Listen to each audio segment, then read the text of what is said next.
breaking down the walls that are between us. We lift our hands up to the sky. We are believers in the courage. In the end, we will all be winners.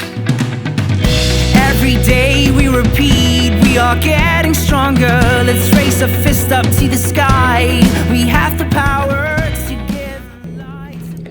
Commissioner James Smith of the Yukon, Commissioner Stuart Hodgson of the Northwest Territories, and Governor Walter Hickel of Alaska began the Arctic Winter Games in 1969. All three men were concerned about the lack of competition to which our northern athletes and coaches had access, and the fact that they were frequently exposed to lopsided scores when they participated in the Canadian Games and other national events in the South. The idea to provide a forum where athletes from the circumpolar North could compete in their own terms on their own turf came from Cal Miller, an advisor from the Yukon team at the 1967 Canada Winter Games.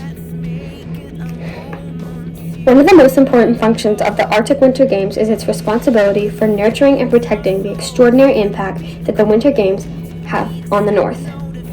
The Games achieve these results because they bring together in one community a multitude of visiting athletes, coaches, cultural participants, volunteers, media, visitors, officials, and community leaders from around the circumpolar and northern world for 7 days of athlete competition, cultural exchange, and social interaction.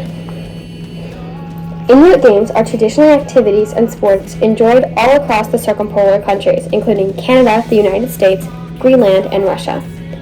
These games broadly serve two main purposes: survival and recreation of celebration. The circumpolar, Arctic, and subarctic are regions of extreme conditions, harsh climate, stunted vegetation, long winters, and extended periods of darkness.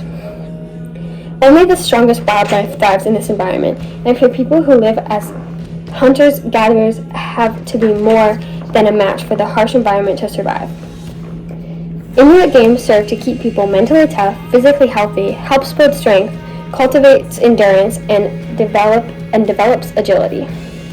Pushing and pulling games focus on developing strengths in different parts of the body. In preparation for hunting. Hunters require great upper body strength for spearing polar bears, pulling heavy animals, seals, walruses, and whales, out of the water, and even wrestling caribou or wolves.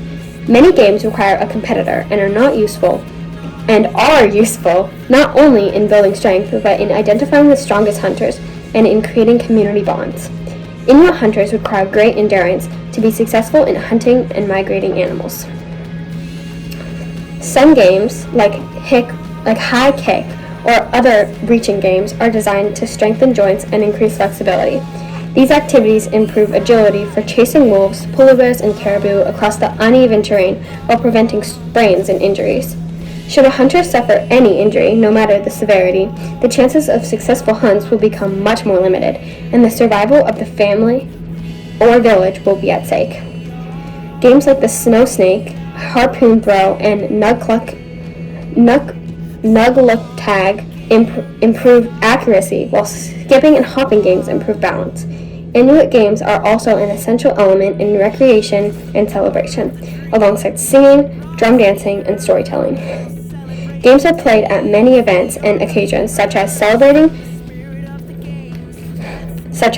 celebrations to mark the return of the sun after a month of winter darkness, a young hunter's first kill, the birth of a new baby, the death of a family member or community member, or the return of a successful hunting party. All we have is all we have to give. We are